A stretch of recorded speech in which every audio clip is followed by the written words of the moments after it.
The operation of the free market is so essential, not only to promote productive efficiency, but even more to foster harmony and peace among the peoples of the world. 40 years ago, PBS, of all networks, gave the libertarian economist Milton Friedman hours in primetime for Free to Choose, an unapologetic take on why capitalism was morally and pragmatically superior to socialism. Over the course of 10 hour-long episodes, the Nobel Prize winner laid out the pitfalls of protectionism. As consumers buying in an international market, the more unfair the competition, the better. Espoused the virtues of school choice. How do you explain the fact that there is no area of the free market, no area of the private market, in which the poor people who live in the ghettos of our major cities are as disadvantaged as they are with respect to the kind of schooling they can get? And explained why spending, not taxes, was the real measure of the burden that governments put on their citizens.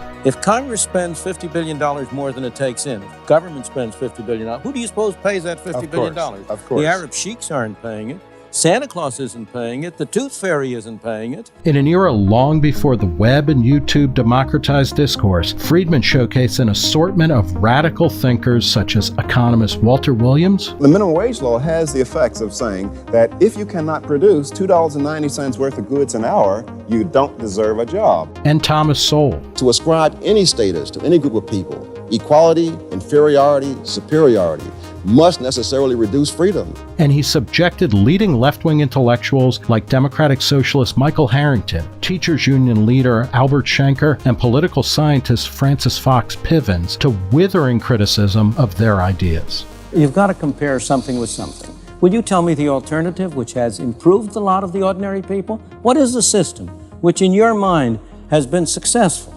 Most people through most history have lived in tyranny and misery. It's only a very tiny minority at any time that have been able to escape from it. Free to Choose has been translated into 24 languages, and a companion book co-authored by Milton and his wife Rose was a New York Times bestseller and a Book of the Month Club selection. The series was a response to The Age of Uncertainty, a 1977 PBS series hosted by Harvard economist John Kenneth Galbraith, a former ambassador to India who was a leading spokesman for big government liberalism. Age of Uncertainty was an attempt to begin to use storytelling as a way to reach people. But it was a dismal failure because Galbraith was terrible. The TV series just disappeared. But it's not like Free to Choose, which is just everywhere 40 years later. The visionary producer behind Free to Choose was Robert Chittister, a hardcore free marketer who ran the PBS affiliate in Erie, Pennsylvania, and wanted to bring libertarian ideas to mainstream audiences. Back then, he says, programs about capitalism and free enterprise were almost always relentlessly hostile. They were really muckraking attacks on what was perceived to be abusive or unsympathetic free market capitalism, where profit was all that mattered. In contrast, Free to Choose talked about capitalism in upbeat, positive terms, stressing how it helped individuals rather than exploited them, and how it brought about cooperation in a way that benefited the poor most of all. One of the reasons why I am in favor of less government is because when you have more government, industrialists take it over, and the two together form a coalition against the ordinary worker and the ordinary consumer. Chittister says that while the topic of each episode was sketched out ahead of time, Friedman's comments were unrehearsed and improvised.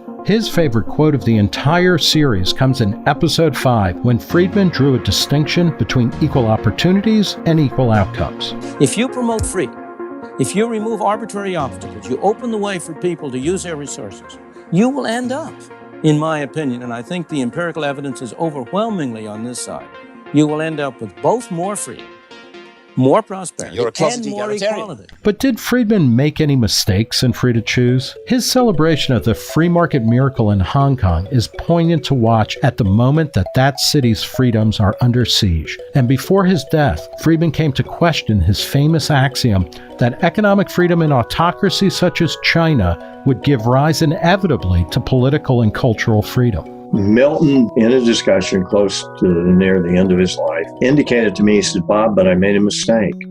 I was wrong. you have to have the fourth element. You have to have rule of law.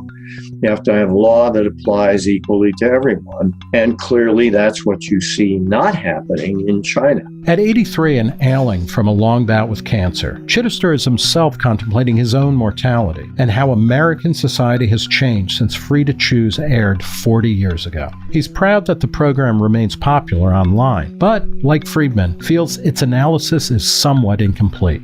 Power is really something we have to factor into our thinking. The desire of humans to tell other humans what to do. You couple that with equality, and boy, you've got a recipe for constant problems in defending a classical liberal society. 40 years later, Free to Choose, the program Bob Chittister created with Milton and Rose Friedman, remains a powerful source for optimism and hope about freedom and the future. Our freedom is in jeopardy, but it by no means has been completely destroyed. And I believe that there is a strong enough component of freedom in our society that we will be able to preserve it, that we're going to turn this trend back, that we are going to cut government down to size, we're going to lay the groundwork for a resurgence of that diversity, which has been the real product of our free society.